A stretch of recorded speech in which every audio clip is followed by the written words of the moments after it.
Aujourd'hui, nous allons principalement nous pencher sur Matthieu 28, mais avant d'aborder ce passage, permettez-moi de lire à nouveau un verset de 1 Jean, la première épître de Jean, chapitre 3, puis un autre du chapitre 4, 1 Jean, chapitre 3, verset 19 et 20. 1 Jean, chapitre 3, verset 19 et 20. C'est à cela que nous reconnaîtrons que nous sommes de la vérité et nous en convaincrons nos cœurs devant lui. Verset 20. Car si notre cœur nous condamne, Dieu est plus grand que notre cœur et il connaît tout. Je lis, ou plutôt j'ai lu, car dans une réunion comme celle-ci, il est toujours possible que certaines personnes présentes traversent encore une épreuve, qu'elles aient quelque chose qui les pèse dans leur vie, peut-être un petit sentiment de culpabilité à propos de choses qu'elles ont faites et qui n'ont pas encore été pardonnées. Et c'est pour cette raison que j'ai lu cette parole. Même si notre cœur venait à nous condamner, Dieu est plus grand, car il a en effet ôté de nous la condamnation en Christ. Il a fait prévaloir la gloire sur la justice. Il laisse le coupable partir libre. C'est là, en effet, le cœur même de la proclamation de l'Évangile, que Dieu a acquitté les condamnés. C'est vrai, nous sommes devenus coupables, nous sommes déjà venus au monde dans la culpabilité et avons vécu dans la faute et la transgression. Mais lui, notre Seigneur et Sauveur, a ôté de nous toute faute et toute transgression et a été fait péché pour nous, afin que nous devenions en lui la justice de Dieu. Ne vous attardez plus sur vous-même et sur votre culpabilité. Tournez vos regards vers le Seigneur qui a porté la culpabilité de nous tous, comme il est écrit dans Ésaïe 53. Et c'est ainsi que cela s'est accompli sur la croix à Golgotha. Jean l'a exprimé en ces termes. Voici l'agneau de Dieu qui ôte le péché du monde. Et c'est ce que nous croyons de tout notre cœur. De 1 Jean chapitre 4, verset 10. 1 Jean chapitre 4, verset 10. L'amour consiste en ceci.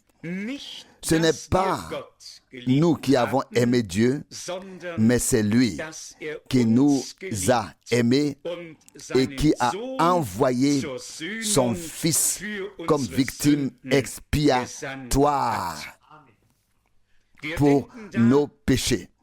Nous pensons ici à Jean 3, verset 16.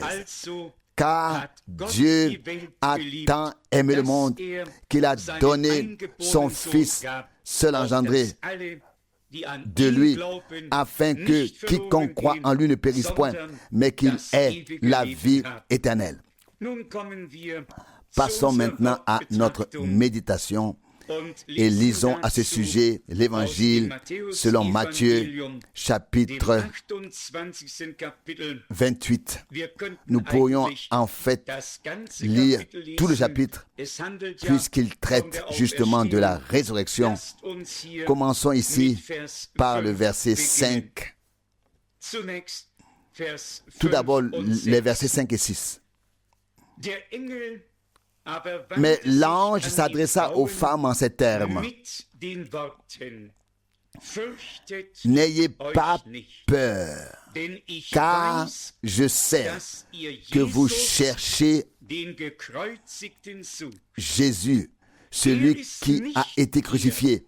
Il n'est plus ici, verset 6, car il a été ressuscité. Comme il l'avait prédit. Venez, regardez l'endroit où il reposait. Quel magnifique témoignage. Comme nous l'avons souvent dit, la résurrection de Jésus-Christ notre Seigneur est en effet le sceau, le couronnement de toute l'œuvre de la rédemption qui s'est accomplie pour nous sur la croix à Golgotha. Il ne s'agissait pas seulement d'être réconciliés avec Dieu, de voir nos péchés effacés, de trouver la grâce.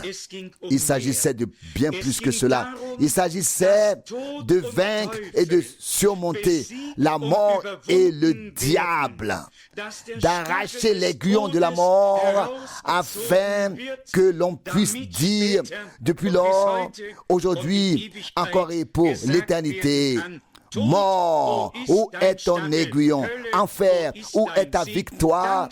Grâce soit rendue à Dieu qui nous a donné la victoire par Jésus-Christ notre Seigneur. Mais c'est précisément la résurrection qui a été le triomphe, la preuve, la magnifique preuve que la mort et l'enfer ont été vaincus et surmontés. Si l'on pense aux autres fondateurs de religion, la mort les a tous engloutis. On n'a plus jamais entendu parler d'eux. Mais ici, il y en avait un qui était plus qu'un simple homme. Il était homme. Il était prophète. Il était bien des choses. Mais il était le Seigneur de gloire qui avait pris la forme d'un serviteur. On lit ici, dans Matthieu 28, verset 6, « Il n'est plus ici, car il est ressuscité, comme il l'avait prédit. Venez, regardez l'endroit où il reposait. » Les vrais croyants n'ont pas à craindre ni à redouter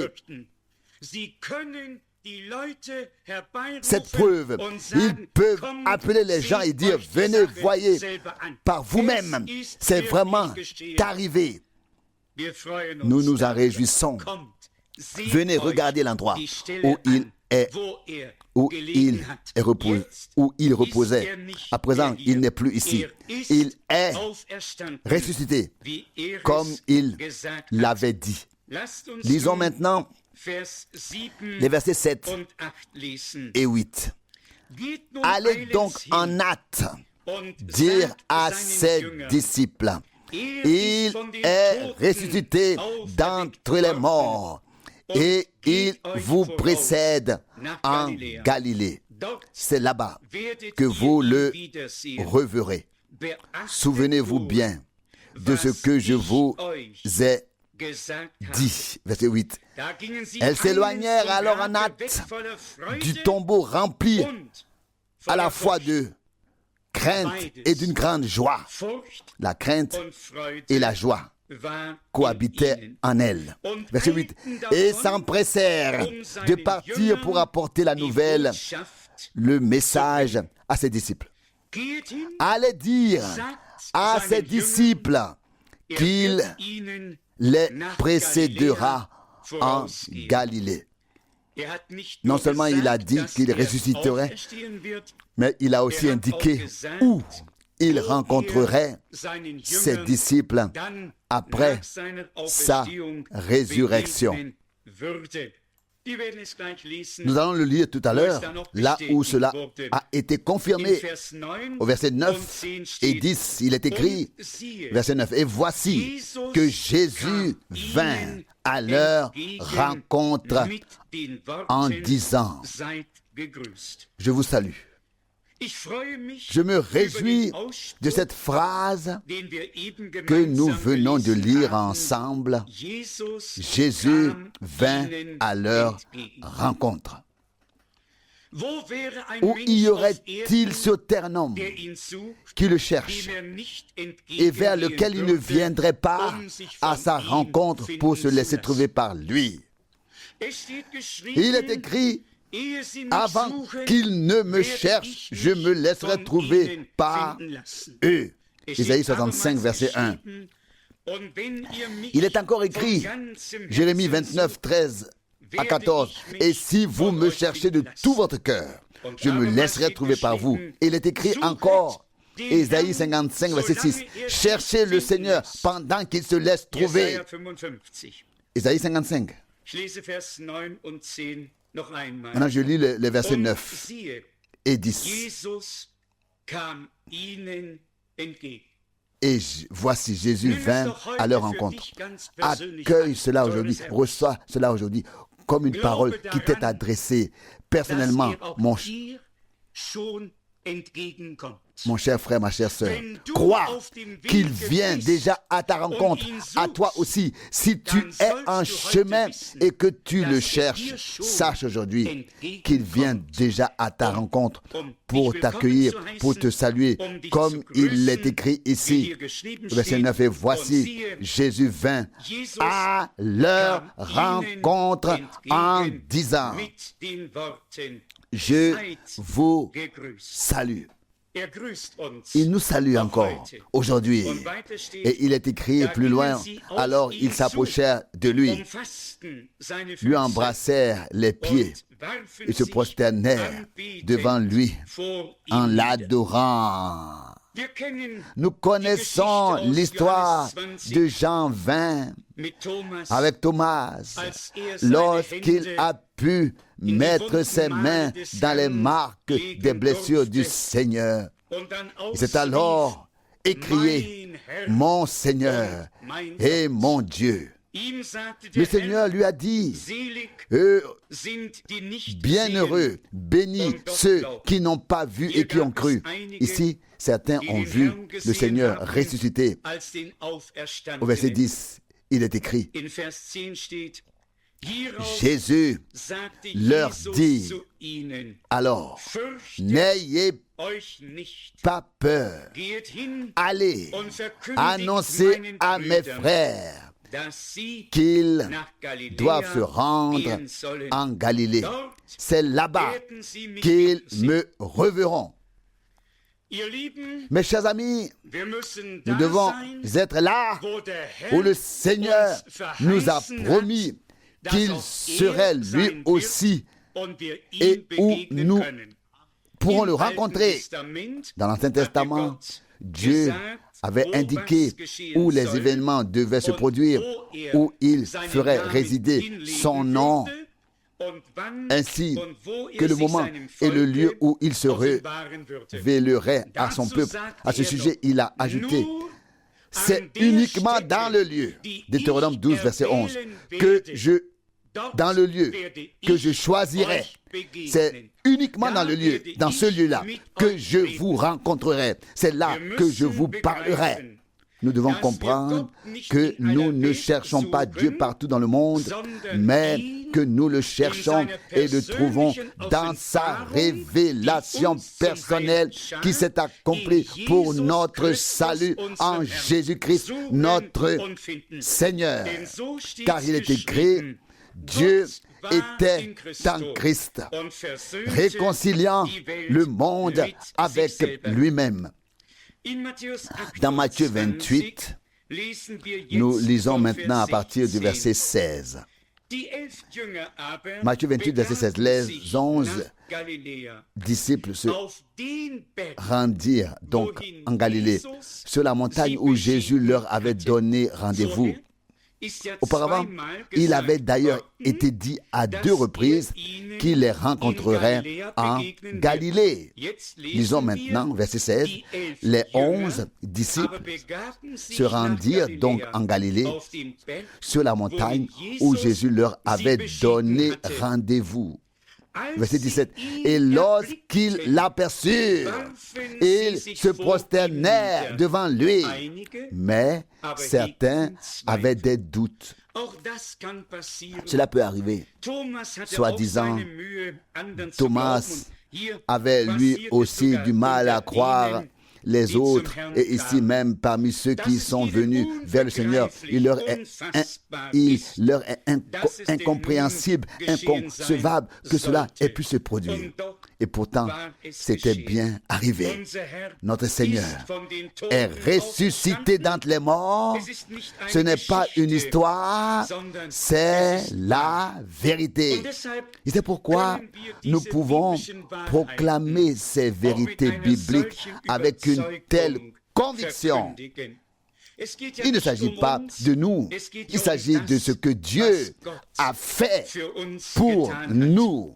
Et je pense que nous devons enfin comprendre et prendre à cœur ce qui importe réellement à Dieu à notre égard. Le chemin de Dieu vers nous est une chose, et notre chemin vers Dieu en est une autre. Si Dieu n'était pas venu vers nous, nous n'aurions jamais pu venir à lui. Il fallait jeter un pont. Et aucun homme n'en était capable. Seul le Seigneur de gloire, seul, a pu accomplir cela. Et si nous approfondissons maintenant la parole, par exemple dans l'Évangile selon Jean, au chapitre 1, verset 1, nous lisons « Au commencement était la parole, et la parole était avec Dieu, et la parole s'est faite chair. » Lorsque nous lisons cela, il peut arriver que nous passions à l'ordre du jour sans y réfléchir davantage. Nous devons simplement comprendre ce qui s'est réellement passé dans tout l'Ancien Testament. Depuis la promesse de Genèse 3, verset 15, jusqu'à la dernière, dans le prophète Malachie, chapitre 3, verset 1, nous trouvons un grand nombre de promesses qui devaient toutes s'accomplir. La postérité de Dieu, la semence de Dieu, devait venir par la femme pour écraser le serpent qui avait semé le malheur dans le jardin d'Éden pour nous apporter la libération et nous soustraire définitivement à la morsure du serpent pour nous purifier de nos péchés et nous ramener en communion avec Dieu.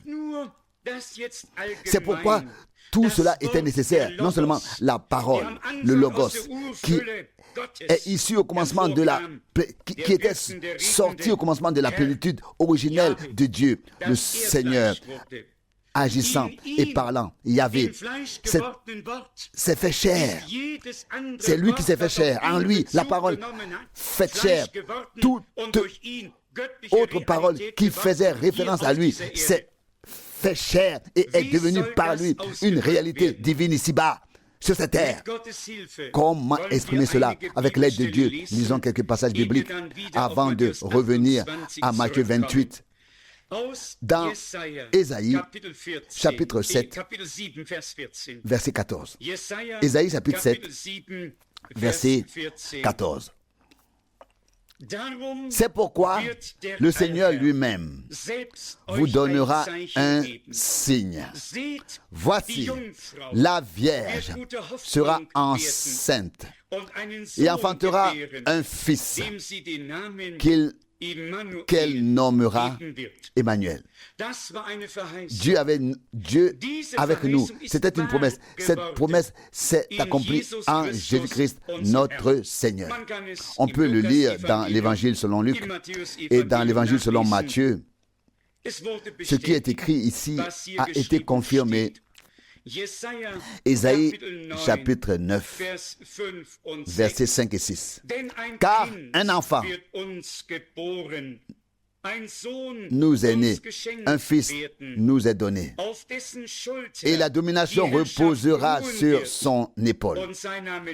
On l'appellera Conseiller, Merveilleux, Dieu puissant, Père Éternel, prince de la paix, son règne s'étendra et la paix n'aura pas de fin sur le trône de David et pour son royaume, qu'il affermira et soutiendra par le droit et la justice dès maintenant et pour l'éternité.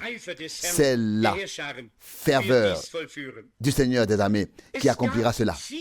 Le zèle du Seigneur des armées qui accomplira cela. Il y a eu de nombreuses prophéties dans les Écritures qui se sont toutes réalisées. Dans la parole faite chair, toutes les paroles de Dieu qui se référaient à lui se sont alors accomplies, devenant une réalité divine. Nous devons voir cela ainsi pour pouvoir ensuite comprendre qu'à présent, à la fin du temps de la grâce, par l'Église qui est le corps du Seigneur, chaque promesse qui nous a été faite doit également trouver son accomplissement. Il n'y a pas d'autre issue. Il est facile de dire que l'épouse doit être une épouse parole et sera une épouse parole. Mais il ne nous suffit pas de simplement le dire ou de le proclamer, voire même d'y croire.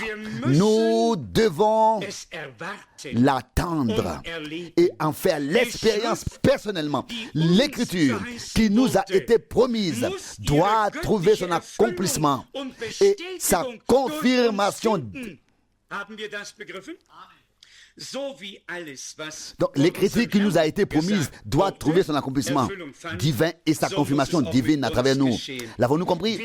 Tout comme tout ce qui a été dit par notre Seigneur s'est accompli, il doit en être de même pour nous.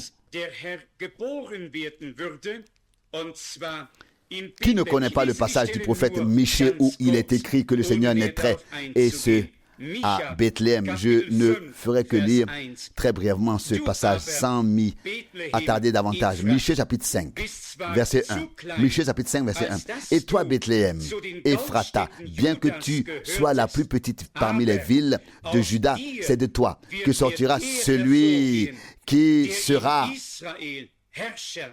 le chef d'Israël et dont les origines remontent au temps anciens, au jour de la nuit des temps. Cela ne pouvait être aucune autre ville, aucun autre lieu. Cela devait être Bethléem, car la bouche du Seigneur l'avait ainsi déclaré. Tout ce qui est écrit s'accomplit littéralement et exactement comme cela a été dit dans la parole de Dieu. En ce qui concerne le ministère du Seigneur, nous lisons dans le prophète Ésaïe, au chapitre 35, précisément, ce qui allait se passer. Ésaïe, chapitre 35, à partir du verset 3. Fortifiez les mains affaiblies et affermissez les genoux chancelants. Verset 4. Dites à ceux qui ont le cœur découragé, prenez courage, ne craignez rien. Voici votre Dieu. Voici votre Dieu. Voici votre Dieu. Verset 4. C'est lui-même qui vient et vous apportera le salut. On ne pouvait pas être plus clair. Les Juifs, permettez-moi de le dire, s'attendent à ce que le Messie soit un homme semblable à David, un homme exceptionnel parmi le peuple. Selon le témoignage des Écritures, des Saintes Écritures, le Messie est le Seigneur lui-même, révélé sous la forme d'un serviteur en tant qu'homme pour le bien des hommes dans une chair humaine. Et c'est pourquoi les Saintes Écritures disent aussi par la bouche du prophète Zacharie que lorsque les Juifs verront alors le Seigneur, il y aura parmi eux un grand cri de détresse.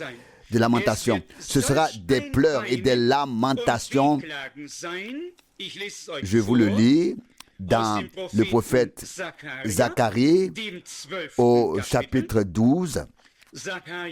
Zacharie, chapitre 12, verset 10. Oui, le verset 10 suffit. Zacharie 12, verset 10. Zacharie 12, verset 10.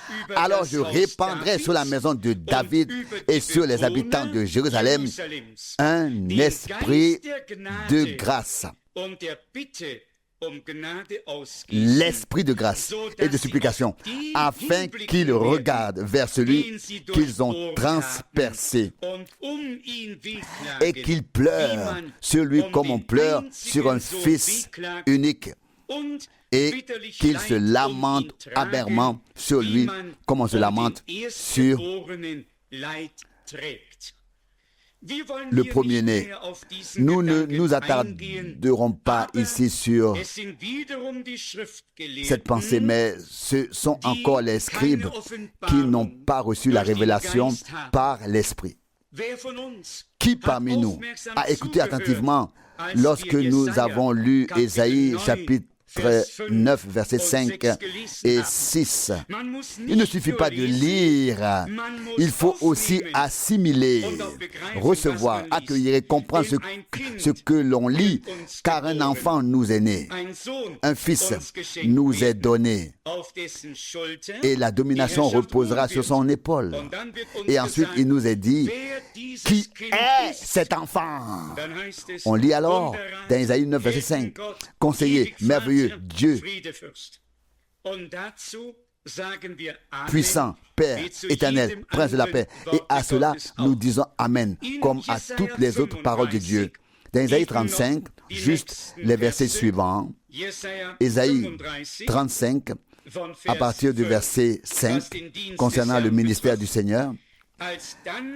Alors les yeux des aveugles s'ouvriront et les oreilles des sourds s'éveilleront. Verset 6. Alors le boiteux bondira comme un cerf et la langue du muet poussera des cris de joie. Tout a donc été dit avec précision, mais ce qui nous importe ici ce soir, c'est bien ceci.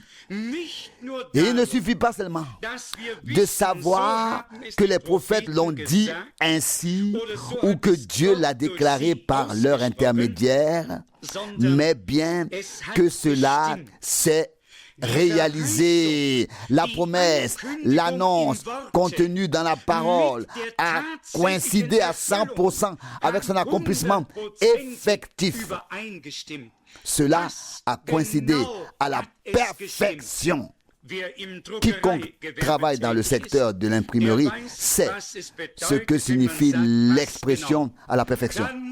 Dans ce cas, la précision doit être jusqu'au centième de millimètre et nous pouvons affirmer du fond du cœur. Cela correspond à 100%. Les prédictions, les annonces, les prophéties, toutes les descriptions coïncident parfaitement avec leur accomplissement réel. Et je tiens à souligner ici que le Nouveau Testament n'a pas été écrit simplement pour s'accorder avec l'Ancien. Non, pour le faire s'ajuster, s'accorder. Non, ces pauvres pécheurs et publicains qui l'ont rédigé, on en savait tout aussi peu sur l'Ancien Testament que nous tous ici présents, assis ou debout.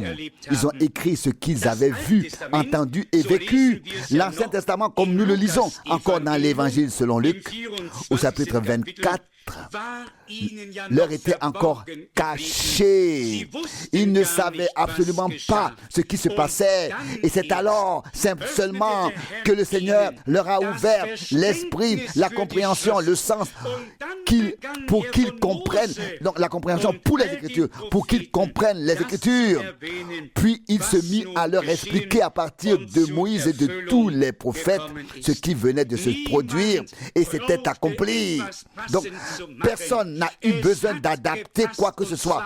Tout correspondait et ce à 100%. Heureux l'homme qui peut rendre gloire à Dieu dans la crainte et le respect et simplement dire Seigneur, tu es un Dieu omniscient. Tu as fait consigner à l'avance toute l'histoire et ce qui devait arriver et s'est produit conformément à ton dessein de salut. Je voudrais lire 2 passages de l'Épître aux Hébreux afin de souligner ce qu'impliquait que notre Seigneur devienne homme, le Fils de Dieu. Puis lire également notre vocation tirée, notre appel tiré du même chapitre, Épître aux Hébreux, chapitre 10. Nous commençons ici au verset 5. Épître aux Hébreux, chapitre 10 à partir du verset 5. Et c'est pourquoi il dit aussi lors de son entrée dans le monde, tu n'as pas voulu de sacrifice et d'offrande, mais tu m'as formé un corps. Verset 6. Tu n'as pris aucun plaisir aux holocaustes et aux sacrifices pour le péché. Verset 7. Alors j'ai dit, voici, je viens. Il est écrit de moi dans le rouleau du livre pour faire ta volonté, ô Dieu. Au verset 8, alors qu'au début il dit, tu n'as pas voulu de sacrifice, de bœuf, ni d'offrande de nourriture, ni d'offrande de nourriture, ni d'holocauste, ni d'offrande pour le péché. Et tu n'y as pas pris plaisir, bien que ces sacrifices soient pourtant offert conformément à la loi. Verset 9. Il poursuit ensuite, voici je viens pour accomplir ta volonté. Il abroge la première partie pour établir la seconde comme valable. Verset 10. Et c'est en vertu de cette volonté que nous sommes sanctifiés une fois pour toutes par l'offrande du corps de Jésus-Christ. Quelle parole merveilleuse! Il n'y avait aucun homme, aucun prophète, fût-ce celui en qui l'on n'aurait rien pu reprocher, qui eût été capable d'accomplir parfaitement la volonté de Dieu. Tout homme, en effet, comme nous l'avons déjà dit, est venu au monde chargé de la même culpabilité. Il fallait maintenant qu'un homme vienne qui dise, il est écrit de moi dans le rouleau du livre, je viens, ô Dieu, pour faire ta volonté. Dans l'Ancien Testament, beaucoup ont tenté de se conformer à la volonté de Dieu, ont offert des sacrifices d'expiation, des holocaustes, des sacrifices de paix, qu'on lise tous les sacrifices dans le Lévitique. Ils étaient nombreux.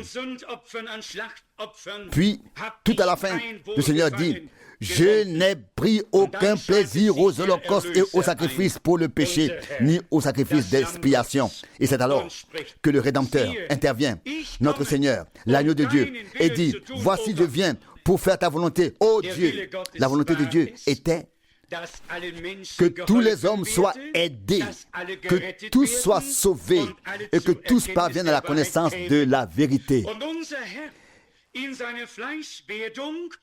Et notre Seigneur, dans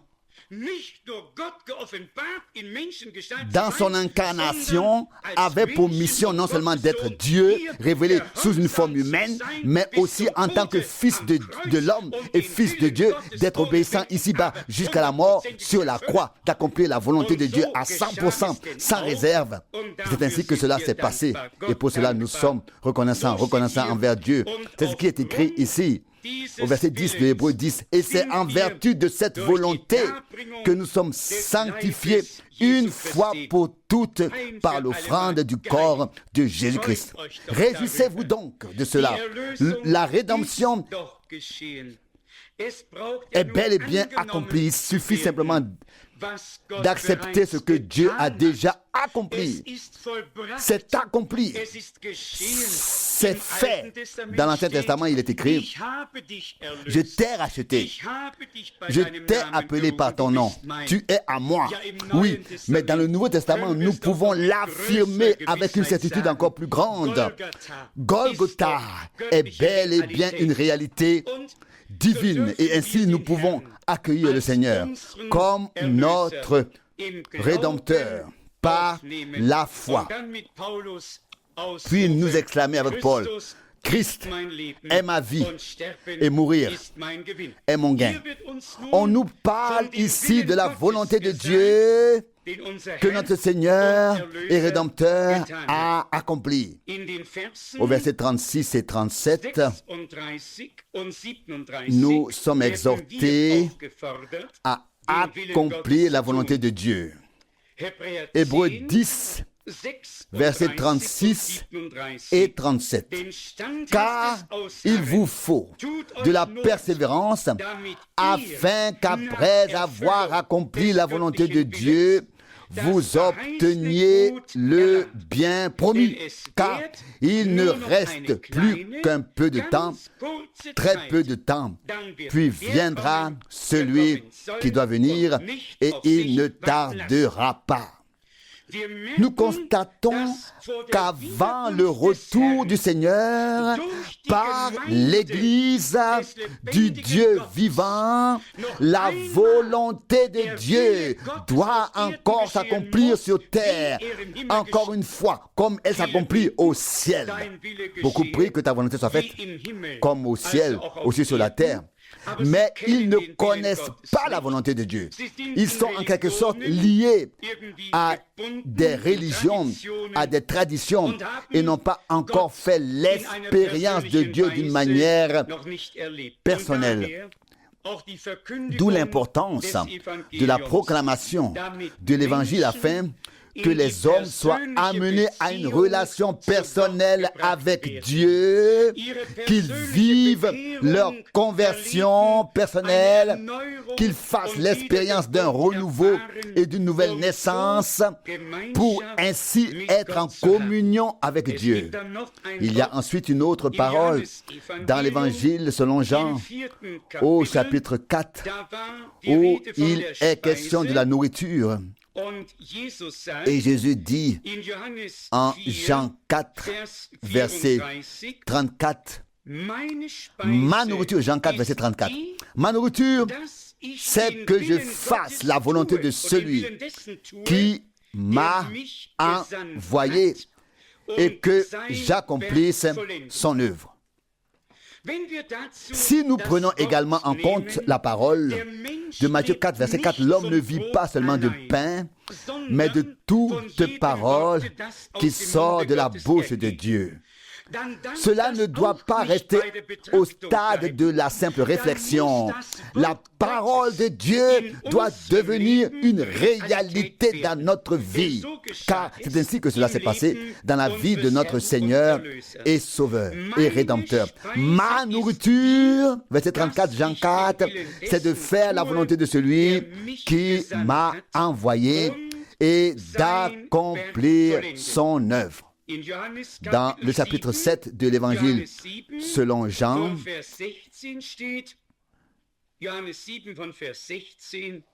Jean 7, verset 16. Jean 7, verset 16. Jésus leur répondit, Mon enseignement ne vient pas de moi, mais de celui qui m'a envoyé. Verset 17. Si quelqu'un veut faire sa volonté, il saura si cet enseignement vient de Dieu ou si je parle de moi-même. Ce qui est écrit ici reste valable. Aujourd'hui encore, seuls ceux qui sont sincèrement disposés de tout leur cœur à faire la volonté de Dieu et non pas simplement à devenir religieux, peut-être par crainte que les choses ne se détériorent en un jour ou ne tombent complètement à l'eau.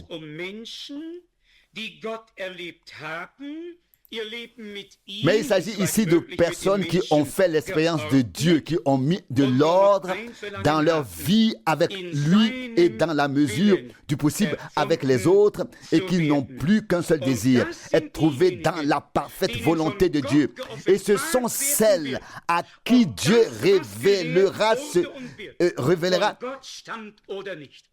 et ce sont celles à qui Dieu révélera si ce qui a été et est enseigné vient de Dieu ou non.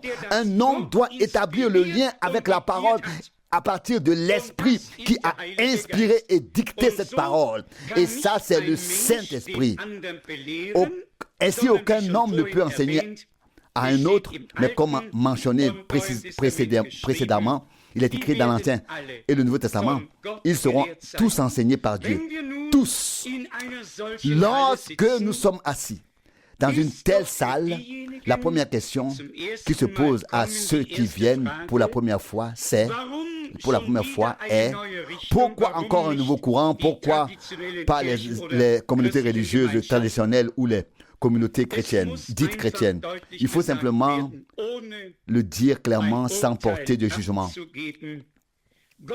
Dieu fait sur terre ce qu'il veut. Seuls ceux qui écoutent sa voix forment en quelque sorte le troupeau de son pâturage, car c'est ainsi qu'il l'a dit, mes brebis écoutent ma voix.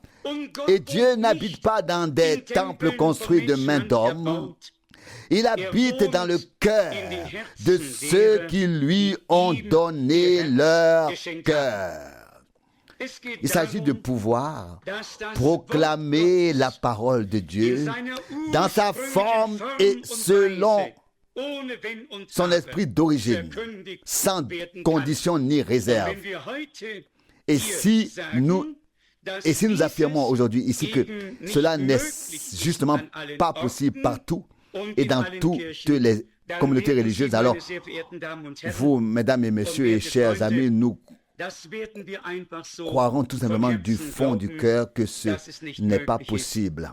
Imaginez, j'avais la possibilité de prendre la parole dans une communauté religieuse de cette ville et que je disais et prêchais ce qui est prêché et dit ici. Ce ne serait qu'une fois et jamais plus, à moins que je ne me trompe. Puisse-t-il vraiment en être ainsi, que Dieu ouvre encore des portes, j'y crois même, seulement. Ce ne seront pas toutes les dénominations dans leur ensemble, mais des individus seront appelés, à savoir ceux qui sont prêts à écouter ce que l'Esprit dit aux églises. Nous arrivons à la fin de cet évangile selon Matthieu, qui a non seulement commencé de manière magnifique par le récit de la résurrection de notre Seigneur, mais qui se termine tout simplement aussi de manière magnifique et qui n'est pas encore achevé à ce jour. Le mandat missionnaire tel qu'il est écrit ici est toujours d'actualité. Je relis Matthieu 28 à partir du verset 16. Matthieu 28, verset 16. Les 11 disciples se rendirent en Galilée, sur la montagne où Jésus leur avait donné rendez-vous. Verset 17. Et lorsqu'ils l'aperçurent, ils se prosternèrent devant lui, mais certains avaient des doutes. Verset 18. Alors Jésus s'approcha et leur dit, Tout pouvoir m'a été donné dans le ciel et sur la terre. Oh, quelle parole merveilleuse. La mort et l'enfer ont été vaincus. Nous pourrions lire dans l'Épître aux Hébreux qu'il a anéanti celui qui détenait jusqu'alors le pouvoir de la mort. Hébreux 2, verset 14. Et qu'il a mis en lumière une nature et une vie impérissables. 2 Timothée 1, verset 10. Donc, tout pouvoir m'a été donné dans le ciel et sur la terre. Je fais partie de ces évangélistes qui n'aiment pas du tout que l'on parle du pouvoir de Satan.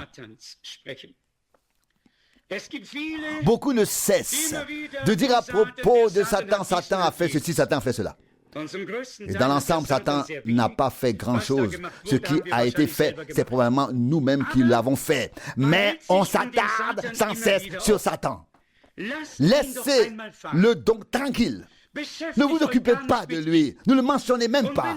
Et quand une épreuve ou une tentation survient, avec l'aide et la force de Dieu, nous voulons la surmonter. Et si la situation devient vraiment grave, nous dirons, Satan, retire-toi de ma présence. Mais que nous nous tournions vers le Seigneur et nous nous occupions avec lui, que nous fixions notre regard sur lui, que nous lui fassions confiance, non pas en la puissance de Satan qui est vaincu, mais en la puissance, en la toute-puissance de Dieu, par laquelle Satan, la mort, l'enfer et le diable ont été vaincus et surmontés. Et cela est pourtant devenu évident lors de la résurrection. Je vis et vous vivrez aussi. Et le Seigneur a dit à Jean sur l'île de Patmos, j'ai les clés de la mort et de l'enfer. Nourrissons donc cette foi avec le message de victoire de Golgotha, avec ce message glorieux que Jean a si bien résumé. La foi est la victoire qui a vaincu le monde. Non pas qu'il le vaincra, mais qu'il l'a vaincu. Afin que nous regardions vers le vainqueur, pour que nous devenions nous aussi des vainqueurs par lui, afin que nous regardions vers le vainqueur, pour que nous puissions nous aussi faire partie de la multitude des vainqueurs, afin que nous voyions simplement les choses divines sous un jour vraiment positif et que nous en rendions gloire à Dieu ainsi. Or, si notre Seigneur dit, tout pouvoir m'a été donné dans le ciel et sur la terre. Où sont donc, où qu'en est-il alors de toutes ces puissances des ténèbres? Dois-je vous le lire? Elles ont été vaincues sur la croix et exposées publiquement au pilori et rien. Et Dieu a triomphé d'elle en Christ. J'espère le trouver. Je n'avais pas du tout pensé que tous ces passages seraient nécessaires. Colossiens chapitre 2. Colossiens chapitre 2. Du verset 13. Vous aussi, Colossiens 2, verset 13, qui étiez morts à cause de vos transgressions et de l'incirconcision de votre chair, Dieu vous a rendu vivants avec lui en nous pardonnant par sa grâce toutes nos transgressions. Allez, dites tous s'il vous plaît, amen à cela. C'est bien la parole de Dieu. Dieu a pardonné toutes nos transgressions. Donnez-lui donc raison. Croyons que c'est ainsi et cela nous sera accordé. Verset 14. En effaçant et en supprimant l'acte d'accusation qui pesait contre nous par ses commandements et qui constituait un obstacle à notre salut en le clouant à la croix. Et quand l'a-t-il cloué à la croix? Et dans quel but? Verset 15. Après avoir ainsi complètement désarmé les puissances et les autorités, il les a exposées publiquement et a triomphé d'elles en lui. C'est ce qui est écrit dans le chapitre 2 de l'Épître aux Colossiens, et c'est ce que nous croyons de tout notre cœur, car c'est ce qui est écrit ainsi dans la parole de Dieu. Pour nous dire amen à cela, après avoir vaincu toutes les puissances, pas seulement certaines, mais toutes les puissances, la mort, le diable, toutes les puissances. Verset 15, après avoir ainsi complètement désarmé les puissances et les autorités. Ce n'est pas une capitulation partielle, négociée quelque part sous forme d'accord à l'amiable, puis signée, mais une capitulation totale et complète des puissances des ténèbres et une victoire parfaite et totale de notre Dieu en Jésus-Christ notre Seigneur. C'est ce qui s'est passé sur la croix à Golgotha. Et heureux l'homme qui peut croire cela, le recevoir en faire l'expérience personnellement et remercier Dieu pour cela. Heureux l'homme qui peut remercier Dieu pour cela. Au moment même où nous croyons ainsi conformément aux Écritures, le diable nous évitera, car alors nous sommes le témoignage vivant de Dieu et de ce qui s'est passé à Golgotha. L'avez-vous compris? Ça, c'est la foi. Ça, c'est cette foi-là qui est aussi la victoire que Dieu nous a déjà donnée. Encore un dernier verset de Matthieu 28. Peut-être en lien avec le verset déjà lu. Matthieu, donc le verset 18 maintenant, de Matthieu. Tout pouvoir m'a été donné dans le ciel et sur la terre. Verset 19. Allez donc, faites de toutes les nations mes disciples. Baptisez-les au nom du Père, du Fils et du Saint-Esprit. Verset 20. Et enseignez-leur à observer tout ce que je vous ai prescrit. Et sachez bien, je suis avec vous tous les jours jusqu'à la fin des temps. Alléluia. Loué et exalté soit le nom du Seigneur. Quelle puissance et quelle autorité divine se cache derrière le mandat missionnaire que nous accomplissons encore aujourd'hui. Il ne s'agit pas ici de ce dont un homme serait capable ou apte à faire. Il s'agit ici, en union avec Jésus-Christ lui-même, le crucifié, d'annoncer au monde entier l'évangile de celui-là, le crucifié et le ressuscité, de proclamer haut et fort au monde entier qu'un grand jour de réconciliation entre Dieu et l'humanité a eu lieu sur la croix à Golgotha, et que nous pouvons crier avec une pleine conviction: laissez-vous réconcilier avec Dieu. 2 Corinthiens 5, verset 20. Parce que tout pouvoir dans les cieux et sur la terre lui a été donné à lui. Le ressuscité, il a envoyé ses disciples et jusqu'à ce jour, ses messagers avec cette puissance et cette autorité divine pour proclamer son glorieux évangile. Et nous croyons que le ressuscité confirme encore aujourd'hui son évangile auprès de ceux qui y croient de tout leur cœur. Je sais que nous avons aujourd'hui parmi nous des cas difficiles, des maladies, des détresses de toutes sortes, que ce soit dans l'âme, dans l'esprit ou dans le corps.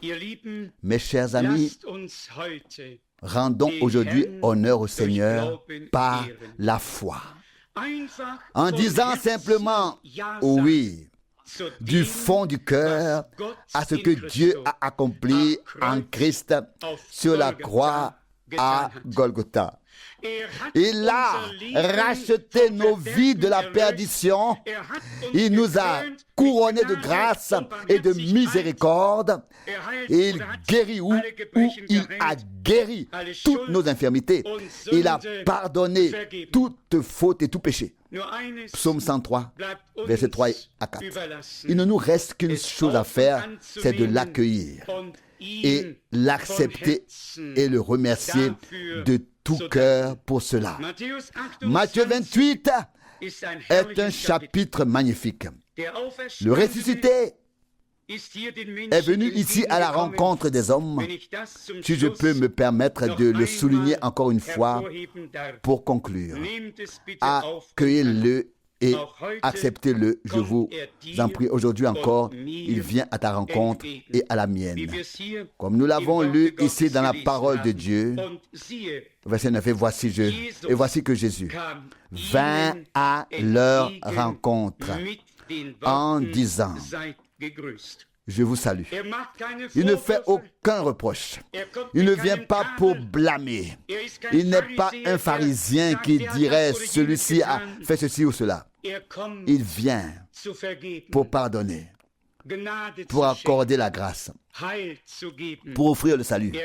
Il vient en tant que celui qu'il est venu être, à savoir notre Rédempteur, par qui nous avons été réconciliés avec Dieu et où toute faute et tout péché ont été effacés sur la croix à Golgotha lorsque notre Seigneur y a versé son sang précieux et saint en tant qu'agneau de Dieu.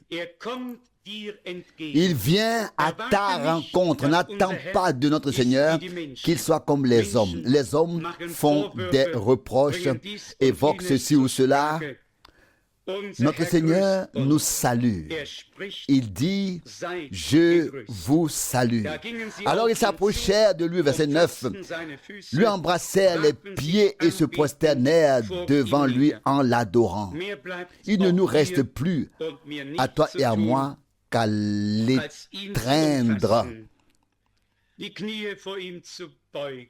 à fléchir le genou devant lui et à le remercier de tout cœur, peut-être à lui demander, Seigneur, qu'est-ce qui t'a poussé à faire tout cela pour moi et à cause de moi?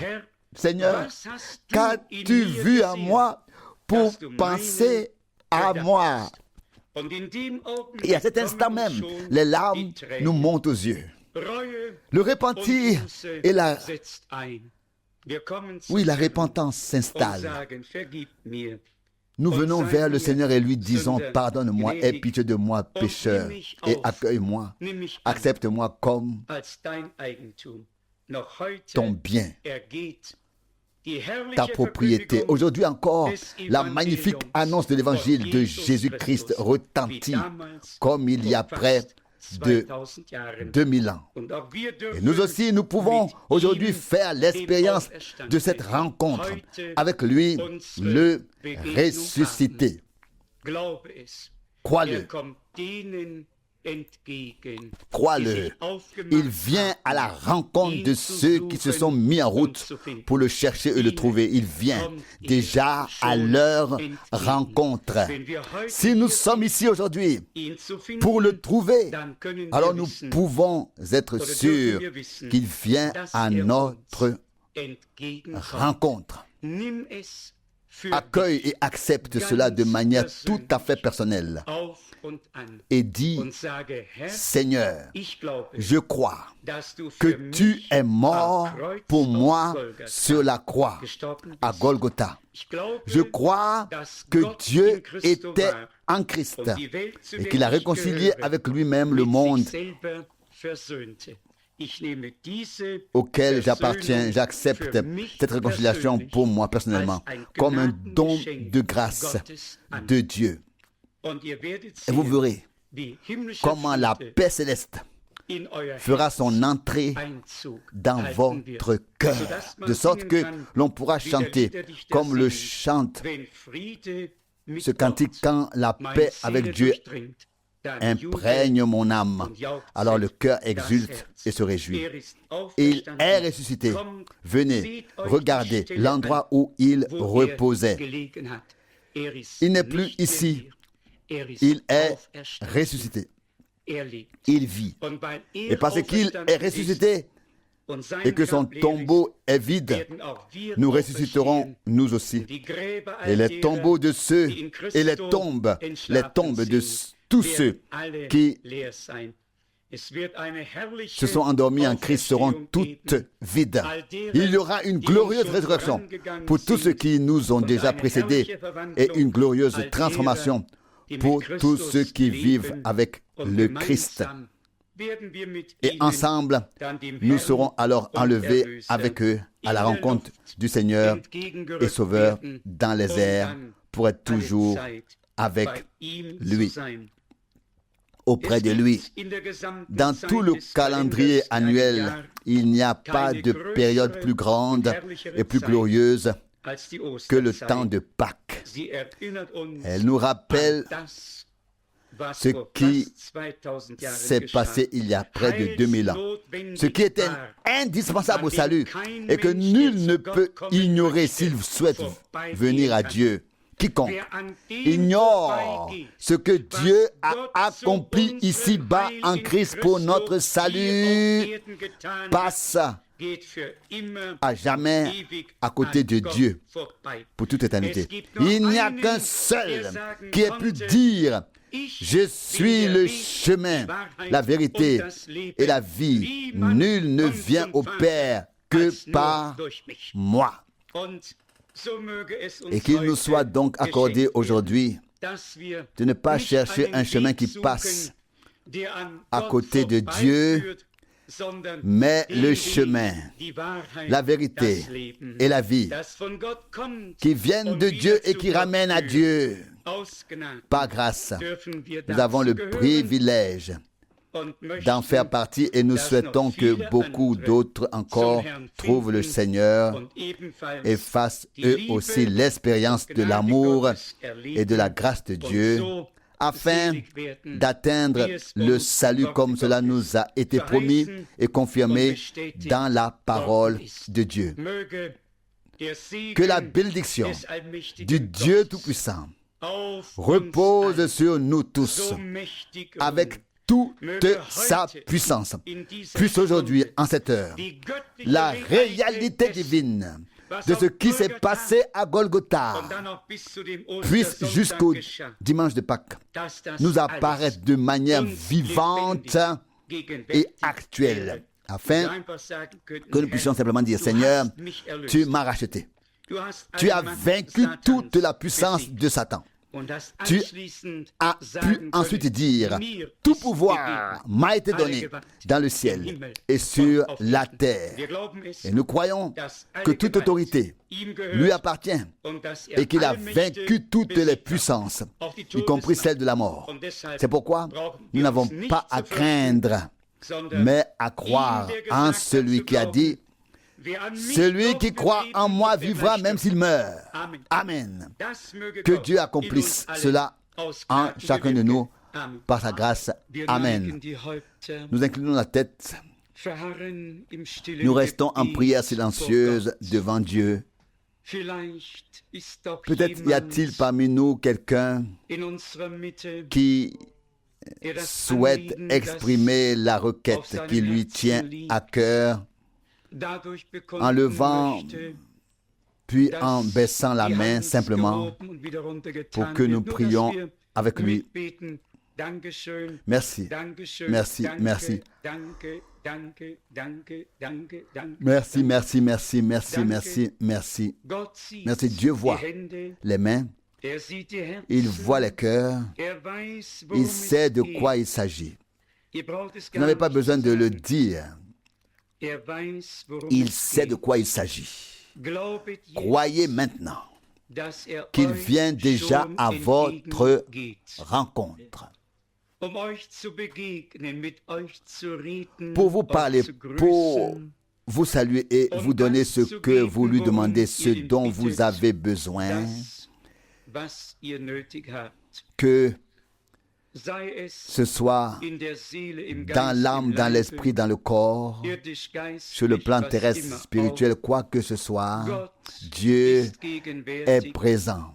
Notre Seigneur a dit, je serai avec vous tous les jours jusqu'à la fin du monde. Il était, il est et il sera pour l'éternité. Il reste le même. Aujourd'hui, puisque nous avons entendu sa voix, venons à lui, croyons en lui. Non seulement prions, mais croyons. De même que par lui, chaque promesse de la parole qui se rapportait à lui s'est accomplie et est devenue une réalité divine. De même, ce soir et pour toujours, que chaque parole de Dieu, chaque promesse donnée à l'Église en particulier pour l'accomplissement du mandat missionnaire, que toutes les promesses s'accomplissent jusqu'à cette déclaration de notre Seigneur presque inconcevable pour nous. Celui qui croit en moi fera les œuvres que j'ai faites et il en fera même de plus grandes car je m'en vais vers le Père. Et avec ce que Paul écrit, à savoir que Dieu est capable de faire plus que tout ce que nous pouvons demander ou imaginer. Dieu ne fera pas moins que ce qu'il a promis. Au contraire, il accomplira ce qu'il a promis. Et si nous croyons, il peut faire bien au-delà de ce que nous demandons ou comprenons pour la gloire et la louange de son Saint-Nom. Si nous nous unissons maintenant dans la foi et lui rendons adoration, cela peut s'accomplir par la puissance de Dieu, en confirmation de sa parole et de sa présence au milieu de nous. Prions avec foi.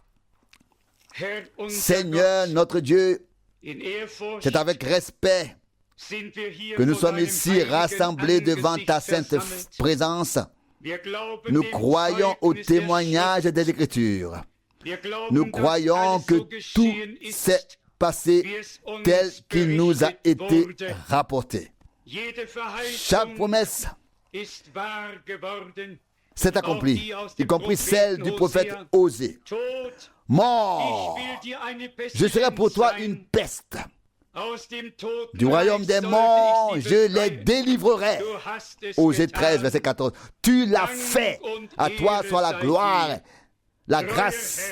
À toi soit la grâce et la gloire. Seigneur fidèle, nous sommes aujourd'hui rassemblés ici au nom glorieux de Jésus. Non seulement pour lire, écouter et méditer ce qui s'est passé autrefois, mais aussi pour en tirer les bénédictions divines et en faire l'expérience, Seigneur. Accorde-nous maintenant une rencontre avec toi, dans ta parole, dans ton esprit, afin que tu te tiennes devant nous en tant que réalité, en tant que ressuscité, et que tu puisses nous saluer et nous dire la paix soit avec vous. J'étais mort et voici je suis vivant pour toute l'éternité et je détiens les clés de la mort et du séjour des morts. À toi, le vainqueur de Golgotha, nous rendons grâce aujourd'hui d'avoir désarmé toutes les puissances des ténèbres, de les avoir vaincues, mises au pilori et d'avoir triomphé d'elles, de les avoir exposées en public. Seigneur bien-aimé, que la puissance de la résurrection de Dieu se manifeste désormais parmi nous par la foi en toi et en ta parole. Seigneur bien-aimé, puissions-nous être submergés par ta présence comme l'ont été autrefois tous ceux qui t'ont entendu parler après ta résurrection. Nous t'avons entendu parler parmi nous aujourd'hui. Nous t'en remercions et nous louons ton nom merveilleux. Sauveur bien-aimé, sauve les perdus. Délivre, libère les captifs, délivre-les du mal qui les retient au Seigneur. Que s'accomplisse l'Esprit du Seigneur Dieu repose sur moi pour annoncer la libération aux captifs et proclamer l'année de grâce du Seigneur.